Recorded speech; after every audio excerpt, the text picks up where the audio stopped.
dermatology and the readings. The covering of the human body is at the same time necessary, convenient, the largest organ of the body, and most likely the site of the most numerous difficulties, probably, because it is on the outside.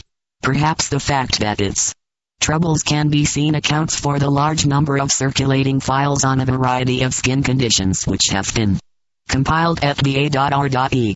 Whatever the reason, warts, moles and various types of unidentified skin growths are self-treated by members of the A.R.E. and are subsequently reported to me. I have no way of knowing how many failures at self-treatment end up in the doctor's office for therapy, but I suspect, from my own experience in recommending these simple procedures, that it is not too many. One member tells about a large mole which was located on his neck right, where the collar rubbed. He used castor oil on a band-aid and, with repeated applications, it started to shrink. I kept up the swabbing, he reports. Then, by the end of the second week, it was very dry with a thin strand holding on. A few days later it fell off and hasn't, since, come back. Another intrepid soul had a plantar wart on each foot. He took the suggestions of the readings and used hydrochloric acid on the warts, but they only grew larger. Then, while visiting in Virginia Beach, he did some research in the readings and found suggestions about spirits of camphor and sodium bicarbonate. After 2 weeks of daily treatment to the warts, which were by then an inch in diameter, they were almost gone.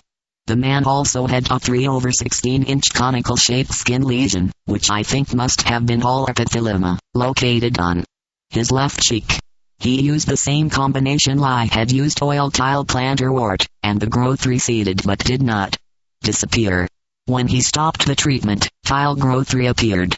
He then tried soaking baking soda with castor oil, he reports, using band-aids to hold the mixture to the skin. The growth subsided in about 2 weeks, to one tiny hard spot.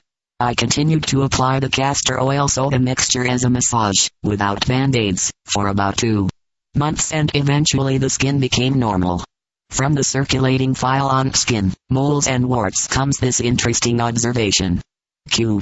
What should I do about the more oil my neck, on which the doctor put some acid for removal? A. Not anything in the present. As those properties suggested begin to take effect, and there are the adjustments in the circulation, we find that these will gradually take away the conditions. We would keep same soft with a little of an equal combination of mutton tallow, melted, spirits of turpentine and spirits of camphor, not so much put on the area of the mole itself as the area about it, so that it will be absorbed by the effect of the properties through the radiation. See 24261. You should read these files, they are extremely interesting. Sometimes, as much philosophy and basic spiritual truth are found here as in any of the life readings or elsewhere in the readings. And the files are continually being updated and upgraded. Left square bracket note, the preceding report was provided by William McGarry, M.D. and is excerpted from the A.R.E. Journal. January, 1974, Volume 9, No. 1, page 36, copyright 1974 by the Edgar Cayce Foundation, Virginia Beach, Virginia, right square bracket.